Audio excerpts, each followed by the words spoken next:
If we get rid of the IRS altogether, then nobody will have to pay taxes, and then all of our problems will be solved. Yes?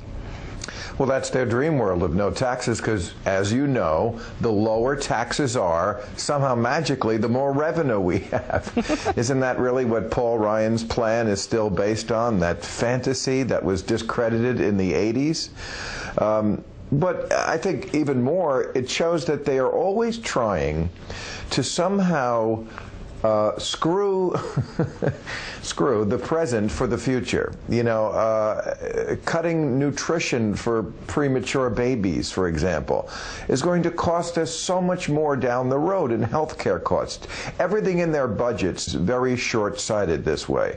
I'll give you an example. There was a program to get rid of, pay to get rid of the tattoos that gang members sometimes have on their face. You know this, Rachel. You were in a gang. You had a tattoo. Okay.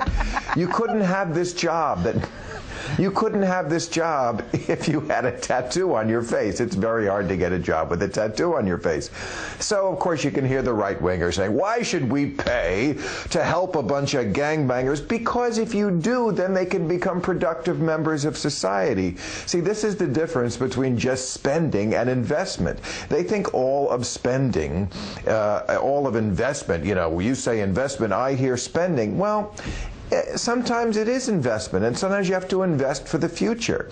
You know, if you buy a nice suit to get a job and you get a job, that suit pays for itself. You know, and that I think is exactly right, that's sort of the discussion we ought to be having about investment versus austerity, about whether or not it is possible to sort of build our way out of the economic mess that we're in, or whether we have to hunker down and save our way out of the mess that we're in. And in the State of the Union address, the president took the investment line. We do big things.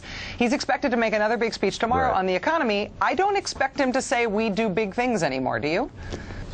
No, because once again, you know, the Republicans do their trick, and he falls into it. And their trick, of course, is to stake out a position so far on the right that when you come back to the middle, it's not really the middle anymore. And that's what they did with this Paul Ryan budget plan, which, of course, all over the idiot media talking about how brave he is. You know, I hear commentators, yes, well, you know, he was the first one to put everything on the table.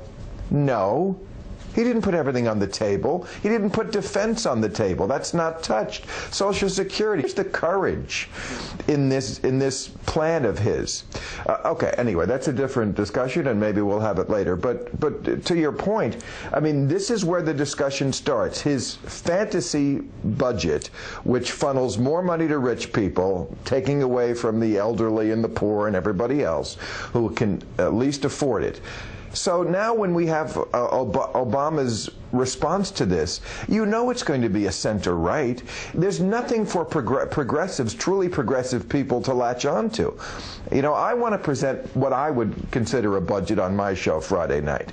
And it would include cutting the defense budget in half. If we did, I mean, it's been almost doubled since 2001. If we just went back to what it was under Clinton, and also went back to the tax rates under Clinton for the rich and for everybody else, we would save $7.5 trillion over the next 10 years without taking money out of the mouths of starving children. How about that, Captain Courageous?